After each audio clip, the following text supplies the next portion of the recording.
iON, that fits in perfectly with what one of our listeners just asked. Well, first of all, Hobie says hi. You must know Hobie, or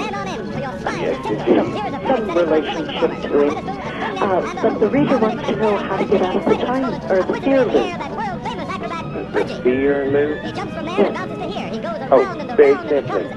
Have no resistance regarding it. In other words, it doesn't exist? No, have no resistance regarding it. I'm sorry. Do you mean yield? Well, if that's the fastest path to your joy, yes. Okay. You see, that's orchestrated and organized that way. That's how that works. I know. Can you kind of explain that in another way? Because I don't understand what we're supposed to do to get out of the fear loop. Oh, okay. Anytime there's fear, okay, what is fear? It's a disconnect. I don't like the particular outcome that will take place because I have disconnect regarding this thing. Children used to have fear of what you call boogeyman. Remember, it lived under the bed. And then they couldn't sleep. They had disconnect regarding that of going deeply to sleep to reconnect back to the source.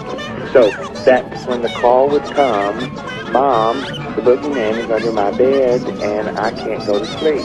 Well, how they solved that is they'd come with their flashlight or turn the light on, but try to keep it as peaceful as they could so they couldn't drift off to sleep. Look under the bed and even let them look to see that there is no boogeyman there. Okay? But the fear of that boogeyman sometimes could interrupt their even going to sleep. Okay? So how you overcome that is, one, there's several ways, and that's why we said it's whichever is the fastest path to your joy. But one way to do it is expose it. Expose it. Expose the dynamic of what you're afraid of what your fear is. So your fear sometimes can be driven. I'm afraid if I don't pay my bill on time, they will disconnect my service. Okay? But that's not necessarily the case, but you expose it. Isn't it interesting when you're filing applications in the money world, they'll ask you many times, have you ever filed for bankruptcy? Well, it's very interesting. Why would that ever even come up or be necessary that they would need that information?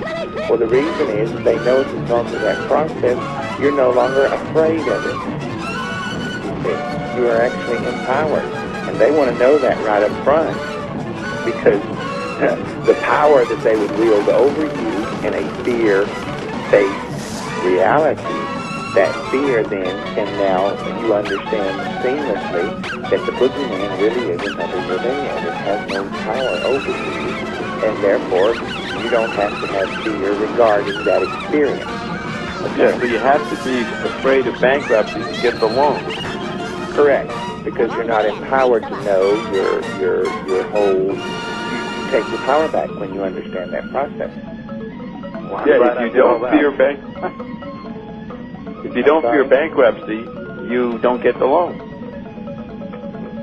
Well, if you check the box yes, they know you've been empowered because you understand that whole process. So then you will come up with your payments. Well, if you're afraid, if they can catch you in the fear trap of it, then you're a much better patron to have than one who can take his power back. And you're saying that the actual bankruptcy courts look at that? And no, people that are, when you are applying with what you call a URLA, that's a question on those forms. They want to know in your credit worthiness or history, which is kind of interesting in and of itself. But there's a question in that comes, have you ever filed for bankruptcy, yes or no? And if you have, what kind, you say? They want to know that in their application process to judge, to determine whether or not you are credit worthy. Okay.